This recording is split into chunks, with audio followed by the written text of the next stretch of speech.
C'est une escalade majeure à laquelle on assiste entre Israël et l'Iran. Dans la nuit, Israël a lancé une attaque massive contre l'Iran qui a promis une riposte sans limite. L'Iran estime que l'attaque israélienne est une déclaration de guerre et a déjà commencé à riposter. Mais alors, que se passe-t-il? On va évidemment revenir sur la situation de ces dernières heures et sur le bilan humain. On va aussi analyser la question de l'arme nucléaire en Iran qui est au cœur des accusations israéliennes ainsi que la réponse donc de l'Iran aujourd'hui. Bref, l'objectif c'est de vous proposer un point factuel pour comprendre la situation. Salut, c'est Hugo et c'est donc le sujet à la une des actualités du jour, en voix off et sans la caméra cette semaine. Dans la nuit de jeudi à vendredi, Israël a donc lancé une vaste attaque en Iran, marquant un tournant majeur. L'opération, baptisée Lion dressé, visait principalement le programme nucléaire iranien, qui est considéré par Israël comme, je cite, une menace existentielle immédiate. Et au moment où j'enregistre ces actualités vendredi soir, des bombardements importants par l'armée israélienne en Iran se poursuivaient. Alors on va revenir dans un instant sur tout ça, mais avant ça, revenons concrètement sur ce qu'il s'est passé. C'est donc une attaque qui a été menée avec une centaine d'avions de combat. L'armée israélienne a revendiqué la destruction de dizaines de cibles militaires,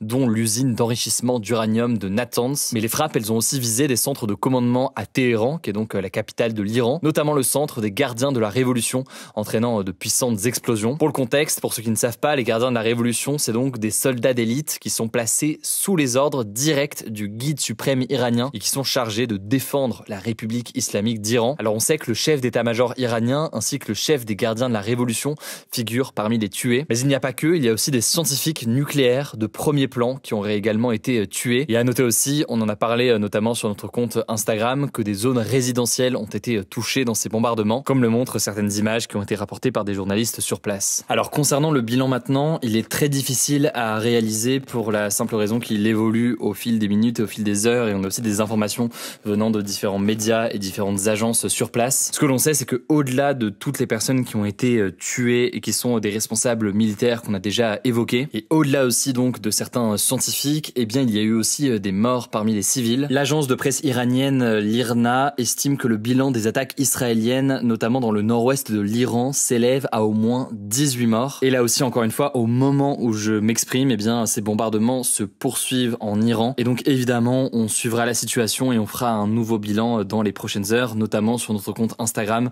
ou demain à nouveau dans ce format. De son côté, l'Iran a qualifié l'attaque de déclaration de guerre et le guide suprême iranien, Ali Khamenei, a menacé Israël d'un sort amer et douloureux. À noter que l'Iran, depuis plusieurs décennies, est complètement hostile et opposé à Israël. Depuis le début des années 2000, de nombreuses déclarations de chefs politiques ont appelé à la fin d'Israël. Alors, dès les premières heures suivant cette attaque massive venant de l'armée israélienne, l'Iran a lancé plusieurs centaines de drones vers Israël, selon l'armée israélienne, qui a immédiatement mobilisé ses défenses aériennes pour tenter d'intercepter les engins avant qu'ils n'atteignent Israël. On peut aussi noter qu'en Israël, l'état d'urgence a été déclaré, le pays a fermé son espace aérien et le ministère de la Défense s'attend, je cite, à une attaque de missiles et de drones. Plus tard dans la soirée, Israël déclare avoir détecté des missiles tirés par l'Iran et en direction donc d'Israël. À noter que l'armée israélienne affirme que l'Iran est capable de nuire considérablement à Israël. C'est une information qui est tombée aux alentours de 20h. Par ailleurs, vers 20h30, on a appris que des explosions avaient été entendues à Tel Aviv et à Jérusalem. Alors beaucoup de ces bruits d'explosion semblent être liés à l'interception de ces missiles par le dôme de fer israélien, donc le système de défense aérien d'Israël. Cependant, sur certaines vidéos, ce qui ressemble à un missile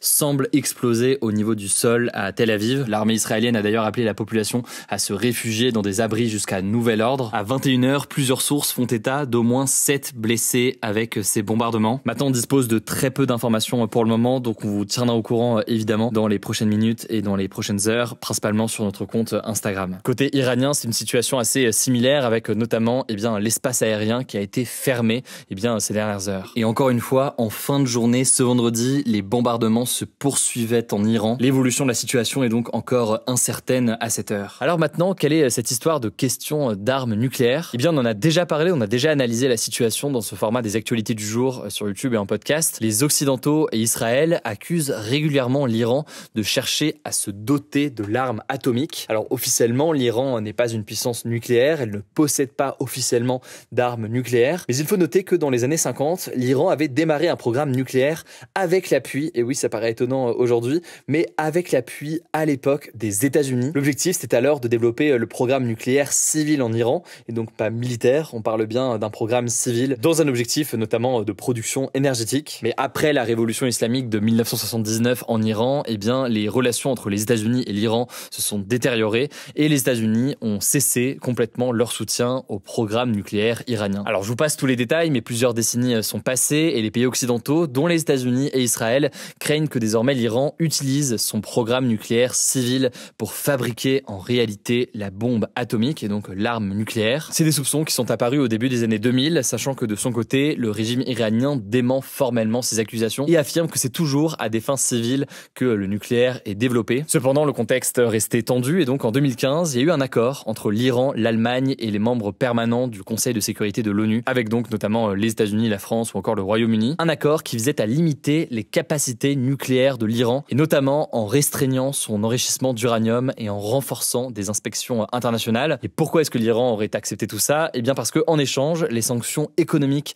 pesant sur l'Iran, eh bien devaient être progressivement levées. Le truc, c'est qu'en 2018, Trump a retiré les États-Unis de cet accord et rétabli les sanctions. Selon Trump, l'accord n'était pas suffisant pour empêcher l'Iran de se doter de l'arme nucléaire. Suite à ça, l'Iran avait repris son enrichissement en uranium. Début février, on peut noter que l'Agence internationale de l'énergie atomique et certains pays occidentaux craignaient que l'Iran, qui dispose déjà de missiles balistiques, soit désormais en mesure de produire plusieurs bombes nucléaires d'ici peu. D'où donc les négociations qu'on a pu suivre sur la chaîne ces derniers mois, avec les États-Unis qui voulaient négocier avec l'Iran et donc Trump qui était désormais favorable à des négociations. L'objectif étant à nouveau de proposer à l'Iran de mettre fin ou de ralentir ce programme nucléaire en échange donc d'un arrêt des sanctions américaines. Et tout s'est accéléré en l'occurrence ces derniers jours puisque ce jeudi, l'agence atomique a adopté une résolution déclarant que l'Iran violait ses obligations de non-prolifération de l'arme nucléaire. C'est une résolution que l'Iran a condamnée, la qualifiant de politiquement motivée. De son côté, Israël déclare avoir mené ses frappes de façon préventive,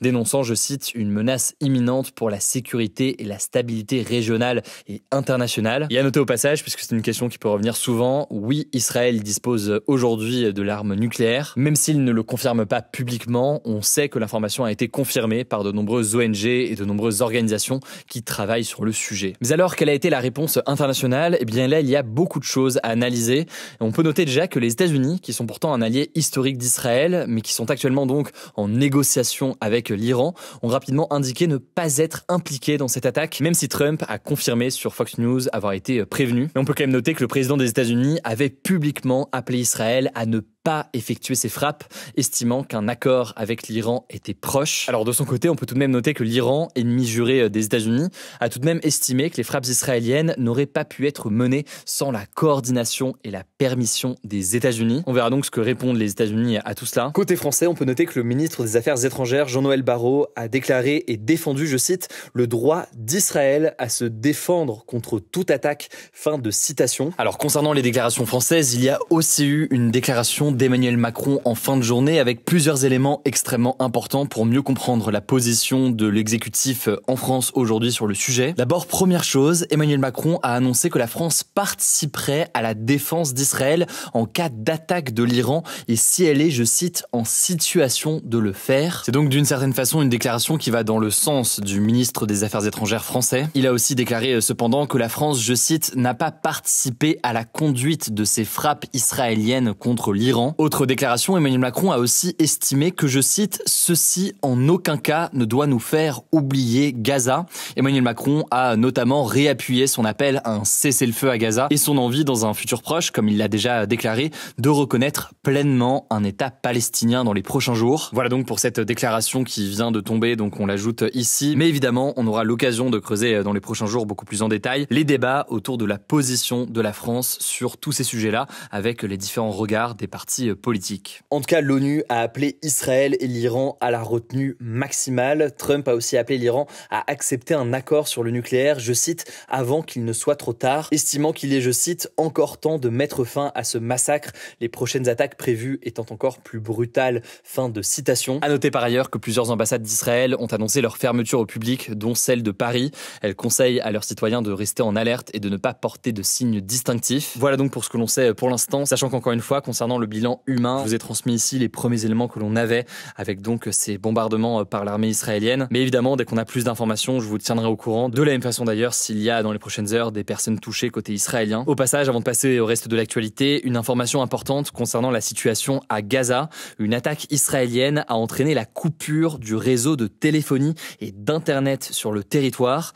Alors les conséquences en matière de communication et de transmission d'informations peuvent être très nombreuses, y compris d'ailleurs pour les journalistes qui travaillent sur place, sachant que en parallèle, je ne vous apprends rien, on en parle très régulièrement sur la chaîne, la situation humanitaire est toujours aussi catastrophique. Dernier point enfin, initialement aujourd'hui, on avait prévu de réaliser une vidéo pour faire un point sur la situation critique aussi sur les territoires palestiniens en Cisjordanie. C'est un sujet important, mais on fera donc un nouveau point, soit demain, soit la semaine prochaine, avec un point détaillé sur le sujet. Voilà, dans les prochaines heures, on vous tient au courant directement sur Instagram. Je pense que vous le savez, le nom du compte, c'est Hugo Décrypte. Je vous laisse avec Blanche pour les actualités en bref et je reviens juste après. Merci Hugo et bonjour à tous. On commence avec cette actu. Au moins 4 personnes sont décédées ce vendredi dans un accident de car sur l'autoroute A81 dans la Sarthe. Le véhicule transportait des adultes et des adolescents de nationalité ukrainienne selon la préfecture, mais aucun détail supplémentaire n'a été communiqué. Le car s'est retrouvé dans le fossé à moins de 20 km du circuit des 24 heures du Mans qui doit accueillir la compétition automobile ce samedi. La circulation a été interrompue dans les deux sens pendant plusieurs heures. À 15 heures, le bilan faisait aussi état de 34 blessés légers et 11 grièvement. 87 sapeurs-pompiers du service départemental d'incendie et de secours et 49 engins des sapeurs-pompiers sont intervenus selon la préfecture du département. Deuxième actu, le collégien suspecté d'avoir poignardé et tué une surveillante devant son collège à Nogent en Haute-Marne ce mardi